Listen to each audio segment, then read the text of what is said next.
Ja, juf Aafke Tilma, jongen op het station in Ljouwert, brengt dat hoop? Nou, dat brengt zeker hoop. We zijn enorm vereerd dat wij hier vervregen winnen van de week. En we wonen natuurlijk daar zeker om uit waan.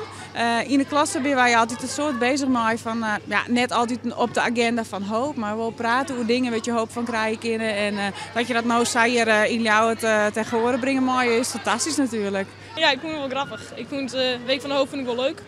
Het gaat eigenlijk om dat het eigenlijk hoop was op Jan on oren meesken. En dat hebben wij een beetje uitdrukt. En denk je dat het hopen had? Nou, dat weet ik niet, maar we merken het zelf wel.